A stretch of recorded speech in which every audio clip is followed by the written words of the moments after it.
Hello and welcome to the Beauty Industry Podcast, your online support community for the professional beauty industry. I am your host, founding director of Beauty Industry, Tamara Shaw. Here we are closing the competitive gap and speaking your language. This is a platform created and dedicated to the professional beauty industry, valuing community over competition. We serve to help connect you with inspiration from industry experts, expand your knowledge through educational pieces, and bring you the latest in product and technology innovation. This is Beauty Industry.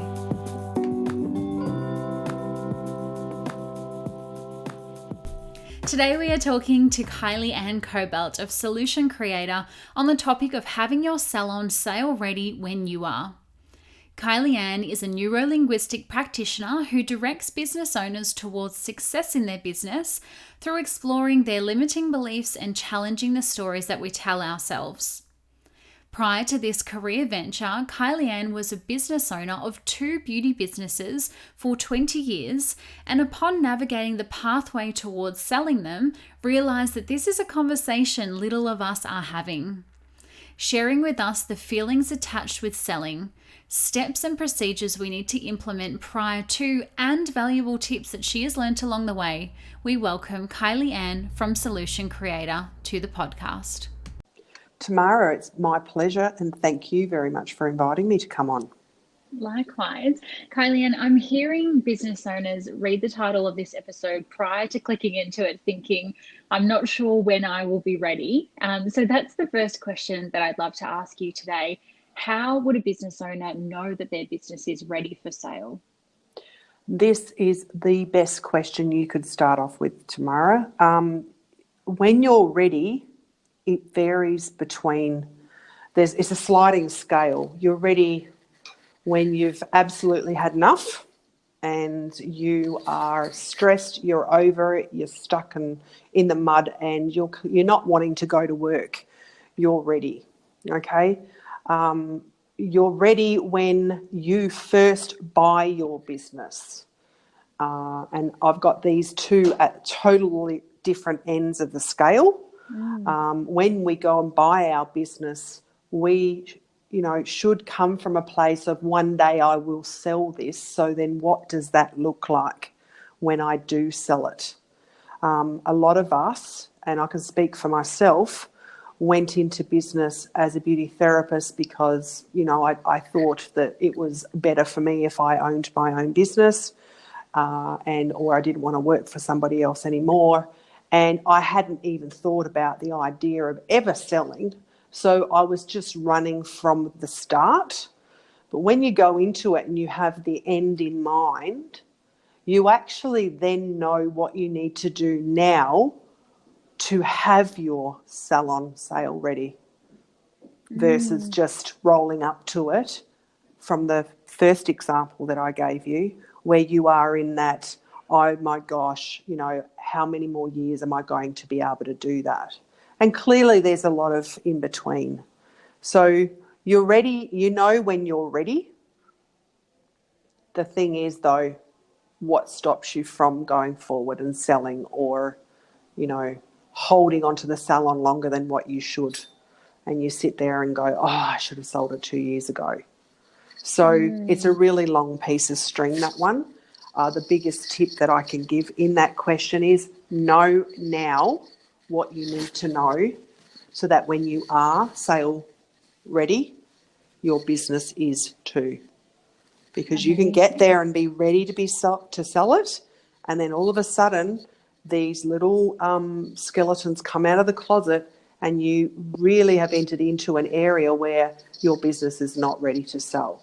It's actually not worth as much as you thought it was. And that, unfortunately, Tamara, can be such a disappointment as well to many business owners. You think you've spent all this money setting up your business, and so you have this idea and this projection of how much you think it's worth, and then you get in front of this person that you've just met called the broker, and he says, sorry, love, but, it's only worth this much. And you're like, you can be really put off by that sort of feedback. Or you're a person that already knows that your business is making a profit, so you've got an idea of what you think it's worth, then it's a matter of, well, how do we go through the processes of selling the business in a reasonable time, because it can take quite a long time to sell.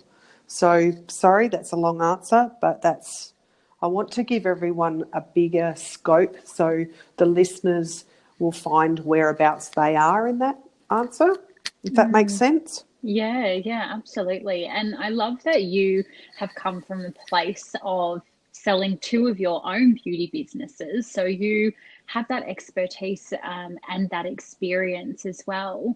I'm wondering how that felt for you doing so in selling the businesses.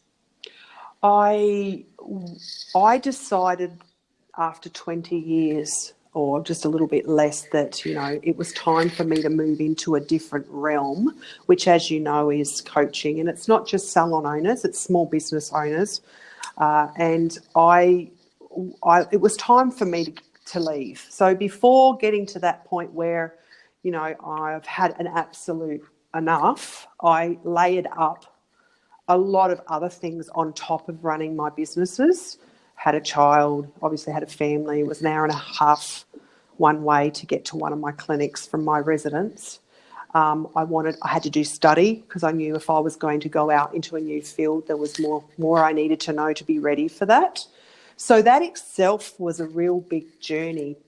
I'm really glad that I knew I wanted to do when I came out of it, because I could get my head into something else pretty much straight away. It is a roller coaster, Tamara. There was a time where I was in the process of selling it and I didn't like the person that wanted to buy it. So, that's one example. They didn't fit my values. So these are our babies. We've worked with them for a really long time to build them up.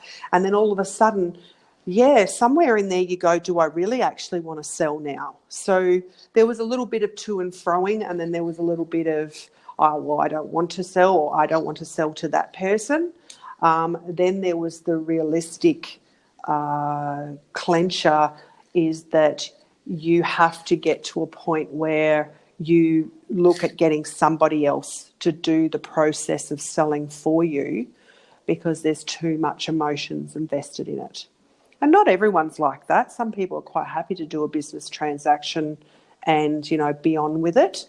I find a lot of salon owners that I've spoken to, we start off being beauty therapists first, so we have a lot of touchy and feely, and we want everybody to feel good, and we don't want to upset our therapists, and maybe the business won't be very good afterwards. So we get invested in the feeling. So it's a bit of a trick on how you can hold your cards close to you, so the buyer can't read a desperation or doesn't read that you don't want to sell the business, because you can give mixed messages then. So there's a lot of communication stuff that goes in based around the emotions of the process. Yeah, and it sounds like quite a long thought process in so many ways. Perhaps you know you need to sell it, but you emotionally can't part with it. And so there's a lot of toing and froing there. I'm wondering when you feel like a business owner should start thinking about actually selling it. I mean, for you, you had the idea there, but then you put a little bit more effort into it, but then you came back because you knew you had to put a few more measures in place before the actual sale could take place. Yes, well, there's a few angles on this. One angle was that it's ready when there's a profit. Look, if I get to the gemstone answer here, for your business to be ready to be sold, and you walk away with the ideal number that you have in mind, first of all, it needs to have a profit.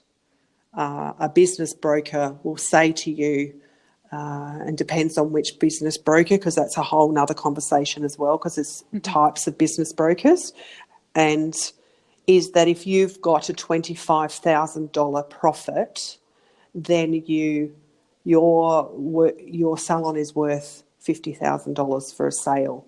Now, in the landscape, say 15 years ago, it was approximately 3 times your profit.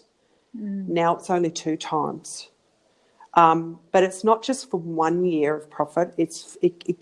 You have to be able to show that you've had a profit over 3 years. Because if you open up and then you go to sell your business and you've only been trading for 1 year and you're just making a profit of $6,000, well, one would say that it's only worth $12,000. The buyer isn't interested in anything else but the profit, unfortunately. Yeah. So those of you that are making, your listeners are making, a solid profit, how long do you want to hang on to that profit for?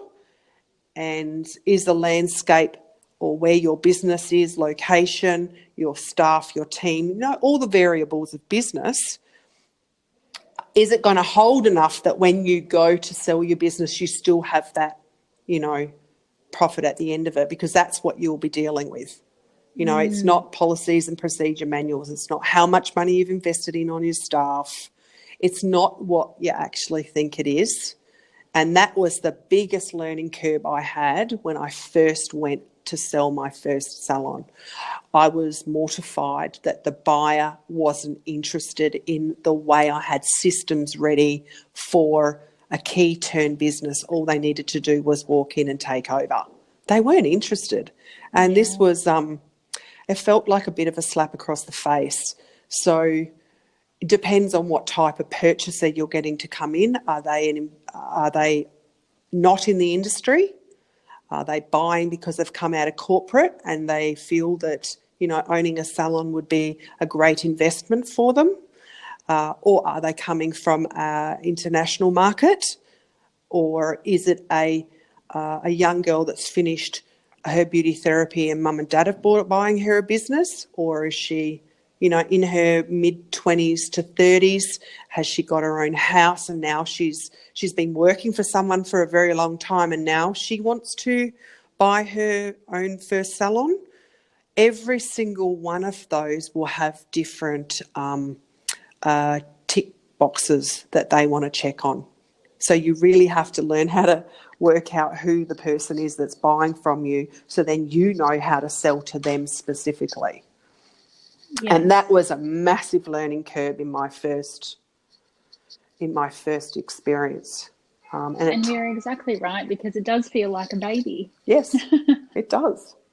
You mentioned there that profit is one metric we take a look at. There are quite a few cogs that need to be turned in terms of selling the business and ticking things off and having things ready. How do we prepare our beauty businesses for its sale? Okay, so I'm going to try and work backwards from profit, because that is the ultimate. Having and knowing your numbers, and I know that scares a lot of salon owners. Like, I had to get myself in a position that when they would go, well, how much is that and how much is that and how much are your wages and what's your wages to your rent and what's your expenses to your rent, and really knowing your financials, your profit and loss, and last 2 financials, they need to be ready, they need to be completed. You don't want to have them half completed and go into the process, because what will happen is the broker will ask you for them, and if they're not ready, then that's delaying the process of a buyer. And a buyer is usually looking at more than just your salon. They're looking at quite a few salons, and the broker is handing them the salons that they need to go and have a look at based in a price range or location. So that's one thing. All your tax returns need to be ready. Your point of sale, your stock, oh gosh, have your stock down low. Suppliers might not like me saying this, but when you go to sell your business, you do not want to have a lot of stock, but you need a lot of stock to actually keep your business going. So it's a catch-22. Hold the stock that's important to you and is turning over quick. Start eliminating those stocks that's sitting there dead, because the buyer doesn't want it when they take over. And that was another issue that I had at both locations when I sold, is that the buyer may not want your product, so they want to buy your business, but, I don't want the stock. So then you've got to start negotiating on getting them to take the stock. Otherwise, you're left with what's the average, Tamara, these days of stock on the shelf? 10, 15, 20, 30? It's unlimited, isn't it? Yeah, 20. Say probably so 20. Imagine all of a sudden, great, you've sold your business, but then you've got all this $20,000 worth of stock sitting there. Yes. So you've got to start being really smart about, what if I'm going to go into selling my business, then what stock do I mean, you should be doing this anyway, shouldn't you? Having the right stock on your shelf, not dead exactly stock right. sitting there. So this is a time that you start doing that now, so that one day again you go to sell your business, you're already all over your stock. Yeah. And even month by month, sometimes people don't realise, if they're not across their numbers, that the amount of stock you carry over from June to July, for example, or not even end of financial year, any month, makes the next month determine how profitable on paper and that's two totally different things. When I went into business, I was 22 and I had no idea. And then next minute the accountant's telling me, and how much stock have you got? And I got excited. I've got this much stock on my shelves. And he goes, no, you don't want that much stock on your shelf. I was just very fortunate that I actually went and talked to him 6 months before I had to do my first, end of year. So he actually keyed me in quite well on what I needed to do to have ready for my first end of financial year. Let's say I didn't go and speak to the people that help us most, which are, the professionals, the ones that specialise in specific areas.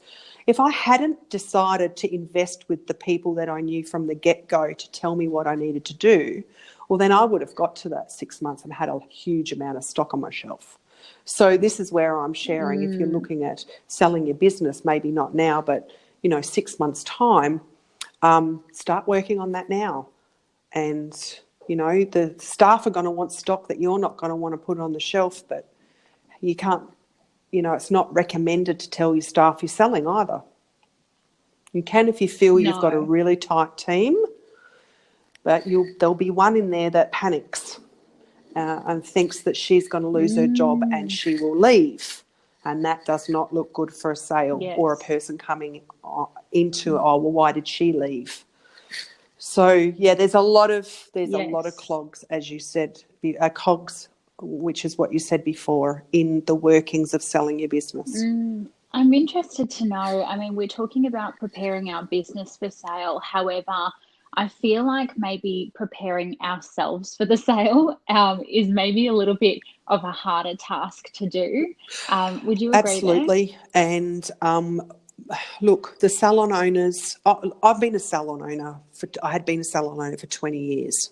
I had days as it was that I would get up and go, oh my gosh, I don't want to go to work today.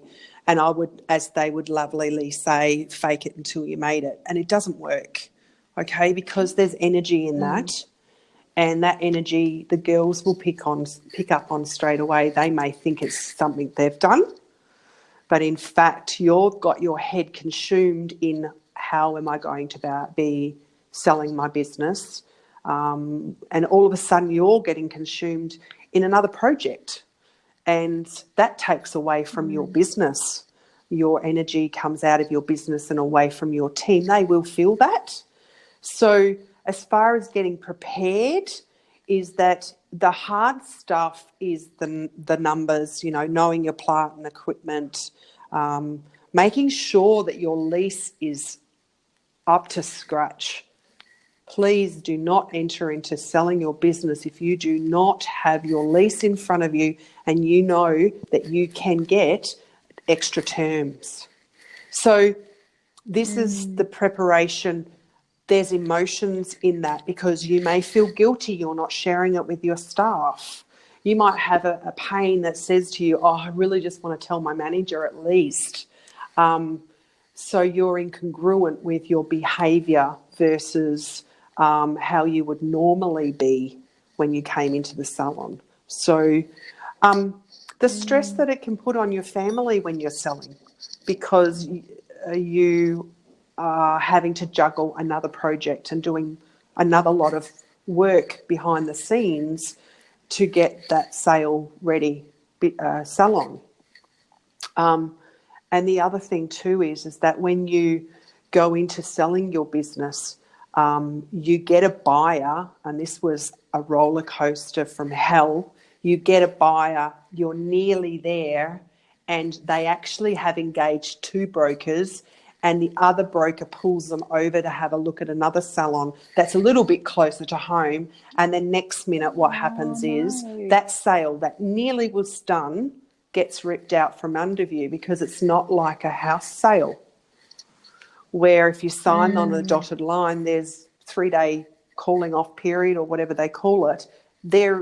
That doesn't happen so much in business. They can yank it. You can be sitting at the table with the lawyers ready to deal the money, and then they can change their mind and it's done, like end of story.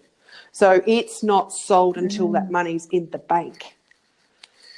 So it's a big, big build-up of emotions, and you can have the letdowns with it as well. And there's too many people in the equation. You've got the accountant, you've got lawyers, you've got the broker, you've got the purchaser's broker, their accountant, they're a lawyer. My accountant might say this, but their accountant says, no, it's not worth that. So right at the get-go, you could have a tug of war on what the price is and how much it's worth. And then they disagree. And so then the next salon, the next purchaser comes along, and then you go through that process again. So I'm pretty sure the listeners are going, oh, yes, tug of war, I get it, back and forward, back and forward. You know, be ready for that. Yes. And my ebook talks about all of it, and gives you the gold nugget, so that if you know now what you need to have ready, you don't have to try and do it in a short period of time. You can do it over the next 12 months and be salon sale ready in 12 months' time, and have it sitting in that position for another 12 months. Yeah, or, yeah. Well, I was going to ask you about time. So if we prepare the business, we're aiming to prepare ourselves, then when is the best time? As far as where in the year is it the best time to sell? Yeah. Okay, so if you go to sell your business in June, July and August, this would be the worst time. One, it can give a perception of they might have had a bad year and they want to get rid of it. And it's just a perception. It's not necessarily the truth. However, people are starting to get busier into their business. And it's a new financial year. So it means that you will need to close, like if you sell the business in August, you will need to close off your end of financial year straight away, or you can wait till the end of the actual financial year. So I sold one leading into Christmas, which I found was harder because it was busier. Yeah. Though the figures were going up and up and up, so that was it was reaffirming to the purchaser that they're, you know, it's happy days for them. So it's a sort of there's no exact best time. However, as a seller, a good time is to sell before the end of the financial year, so January, February, March, April, May, June. I sold my second salon on the 26th of June, so that was just beautiful. The purchaser wanted to do it at the end of July, and I just said, and that was where I actually, the first time I ever just said, no deal. It has to be here, because I really, and you don't, it's no big deal if it goes off in July, but for me to have the closure I needed to move on with my new career and start doing things differently for me, I didn't want any rollover of my business going into the new business. And it was a personal preference. It was a process of me closing the door and opening up the new financial door to my new me, to the way I'm going to do life differently from now on in a new career. So I made it quite a tactile transaction, I think is probably the best way to explain it. I had a huge, big end in mind, and I made that happen. And I learnt that from my first experience, where I was doing everything the actual purchaser wanted to do, because I didn't know any different. And when I got out of that, which took 4 years to go through that process, because we had interested, not interested, interested, and then they couldn't get finance, and then there were so many hurdles along the way.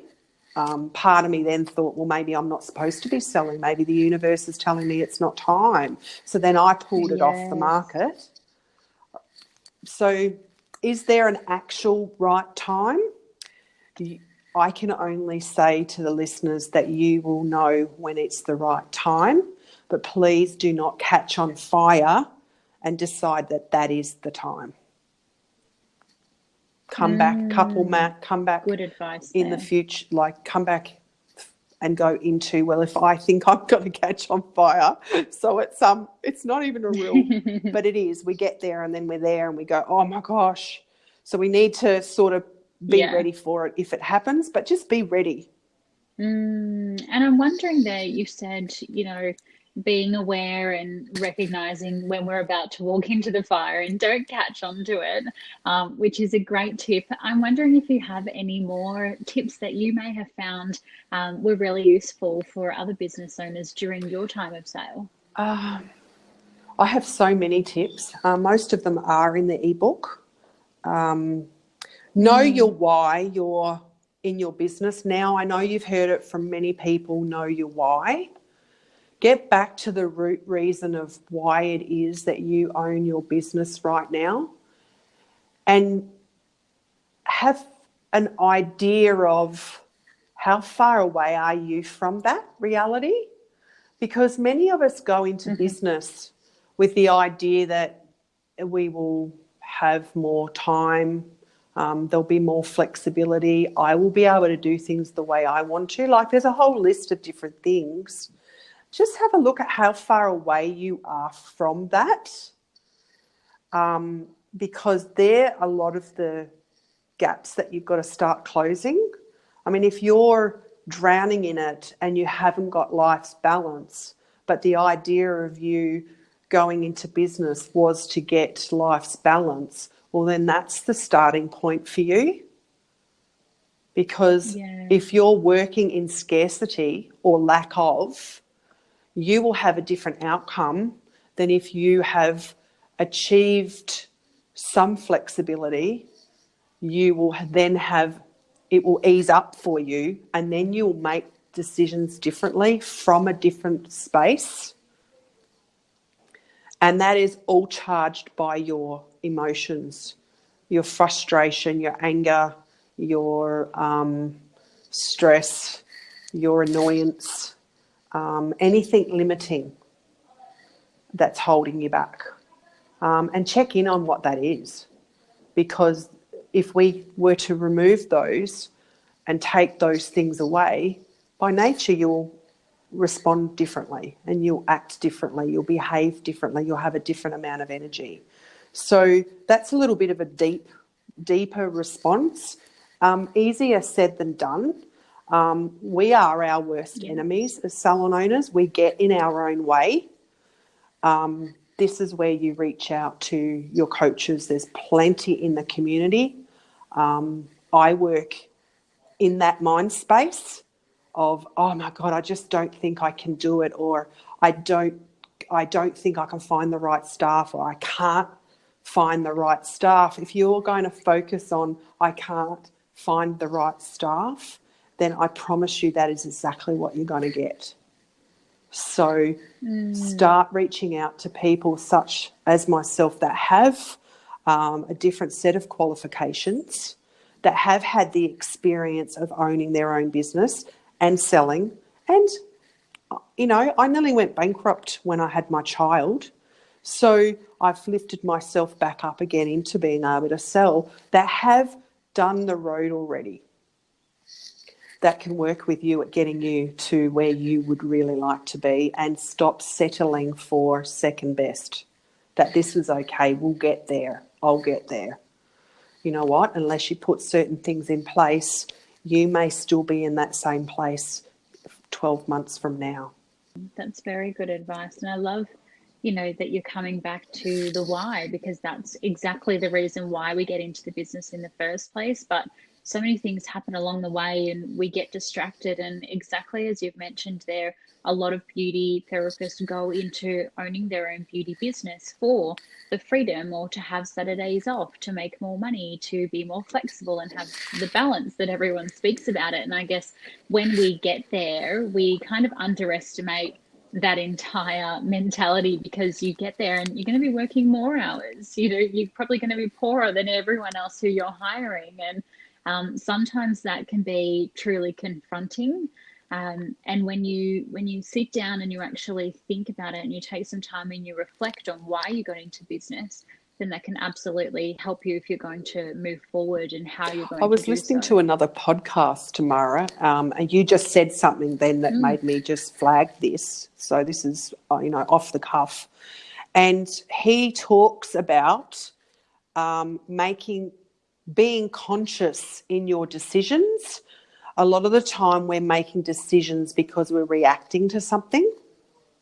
This happened, so I need to make a decision. And we're not actually doing it from a controlled space where we're actually sitting and being present, going, okay, that just happened. What does that mean? Why did that happen? And rewind on that and look at where the breakdown was, or where the actual page came loose in the book. And then from there, work in that space before you make a decision. A lot of people, and it's quite natural because we work unconsciously 98% of the time, will respond off of a situation through a reaction.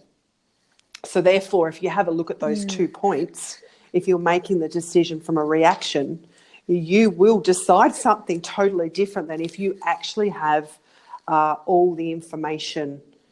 You can make a more calculated decision. It might mean that you might have to put a few different things in place, but you will come out in a different location than if you just go, oh my God, I've got to quickly do this and quickly do that. And stop. You don't have to do anything. Do what is going to make your numbers change at the bottom of that bank statement first. And if I can share something that I do, I love this sentiment, is when I feel something is happening and I feel like I'm being reactive, I always, if I have to give an answer to someone, I always say, let me sleep on it.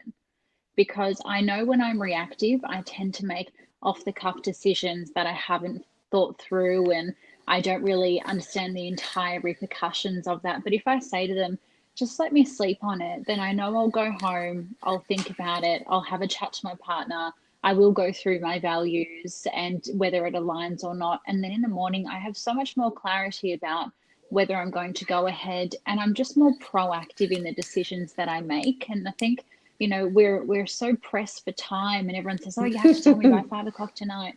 I'm sure if you told them at 9 o'clock the next morning, it wouldn't be that detrimental, so sleep on that. Yes, absolutely. And you and I are very like that. We're thinkers, and we'll take things away and we'll churn it over before we make a decision. But there's times we get excited as well, Tamara.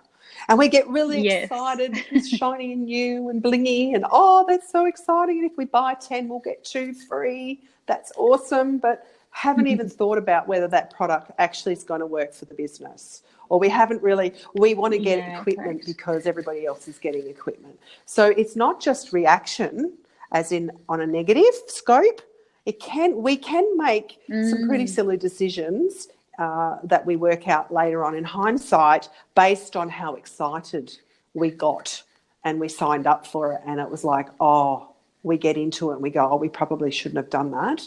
And how much of us, I put my hand up to this as well, how many times I bought something for the salon and it's still sitting there and not working for me.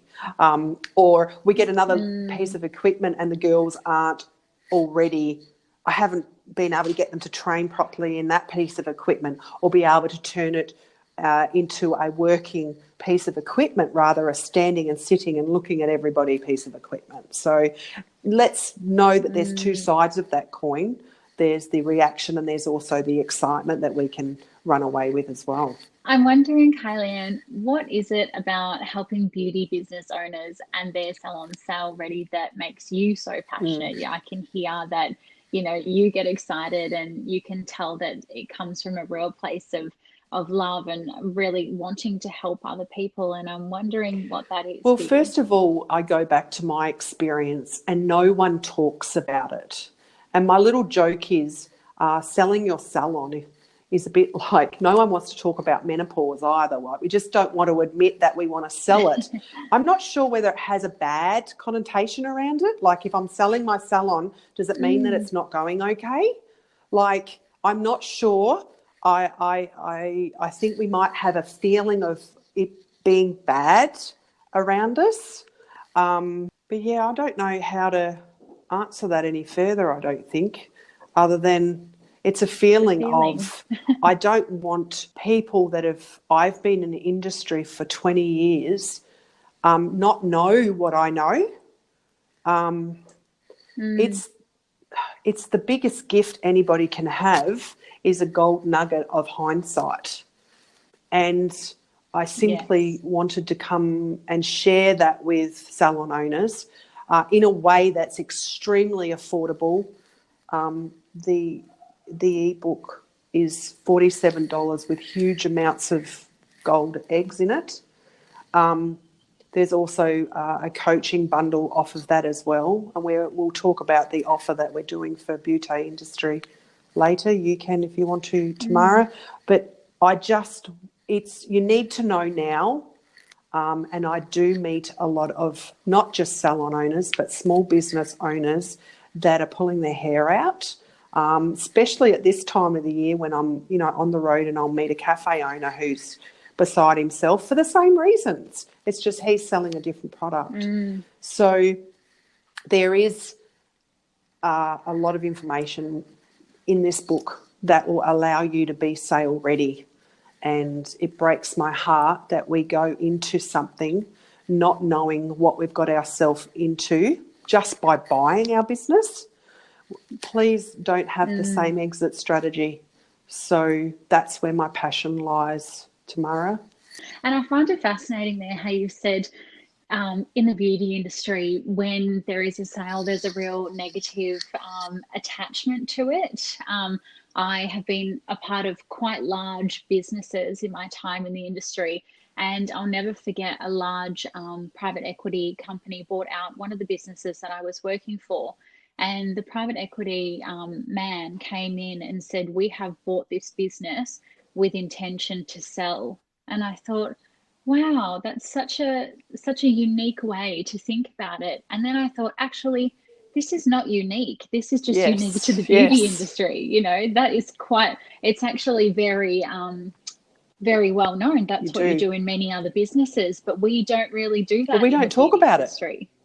We don't talk about it. Yeah, correct. I think the only things we ever talk about is marketing and equipment and products. Okay? Now, equipment makes an amazing return if you do it right.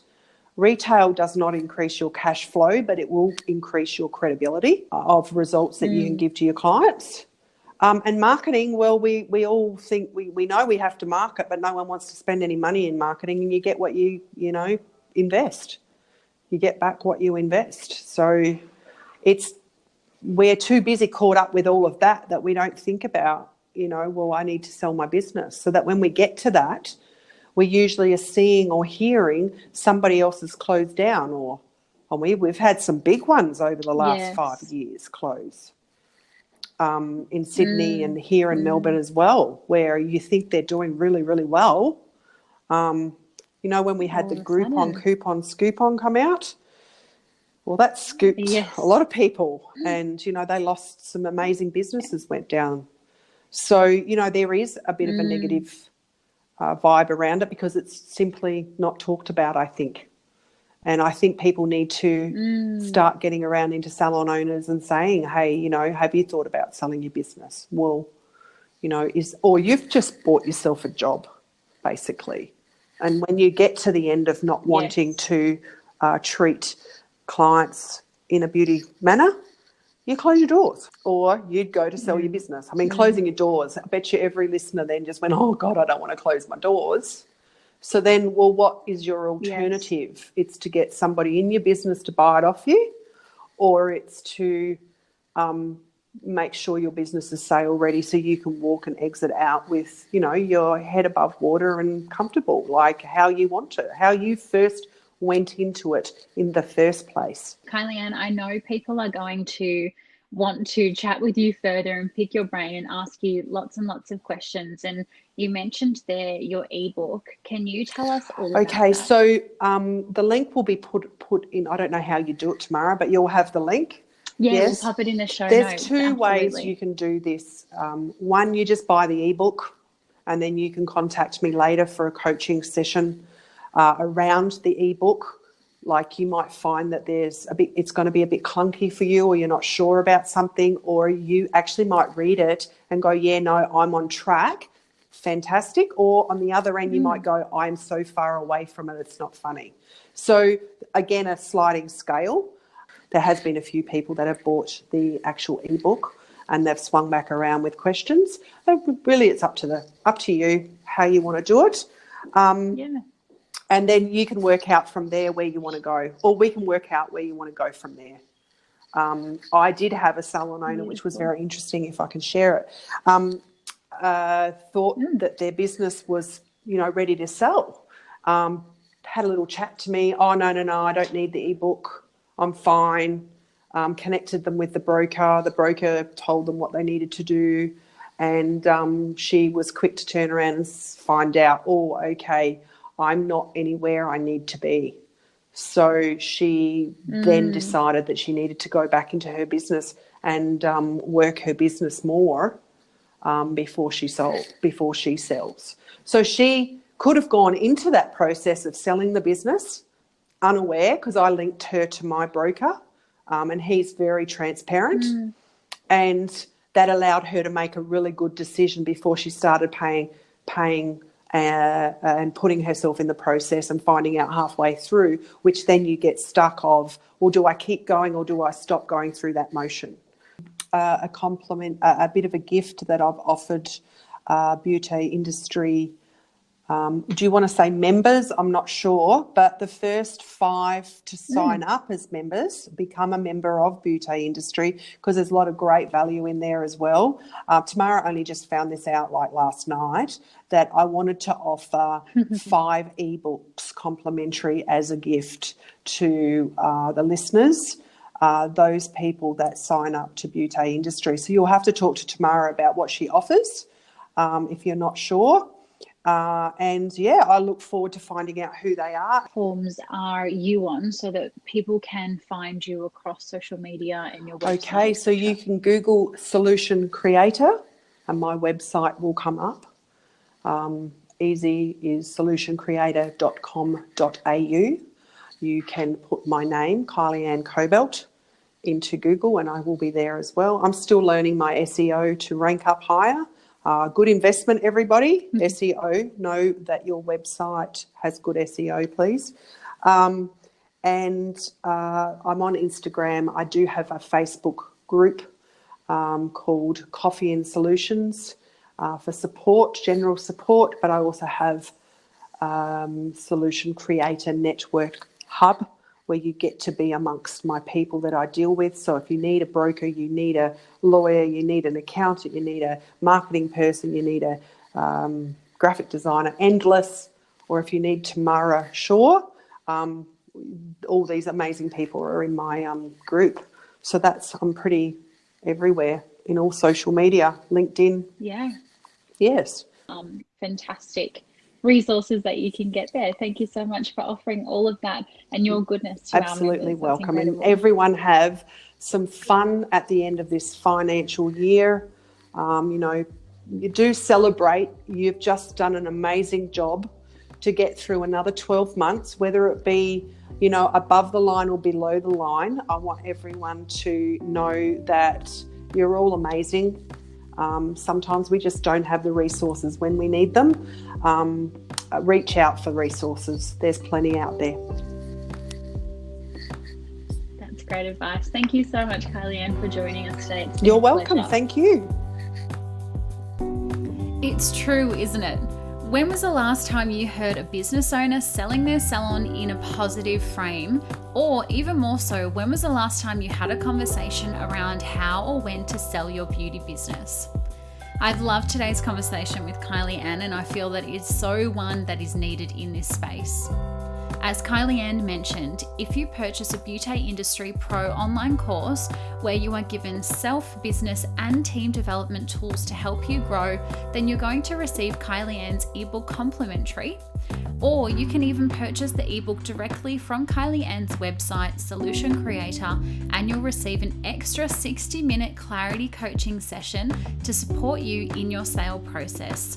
And all you have to do is mention Beauty Industry at the checkout to validate that deal. If you know somebody who is thinking about, talking about, or even currently selling their business, please make sure you share this episode with them, ask them how they're doing, and give them a big hug to show them your support. You'll find more from Kylie-Ann on the socials at Kylie-Ann Solution Creator, us of course at Beauty Industry, and myself at Tamara Shaw Reid. Thank you for your ears. Until next time, stay connected.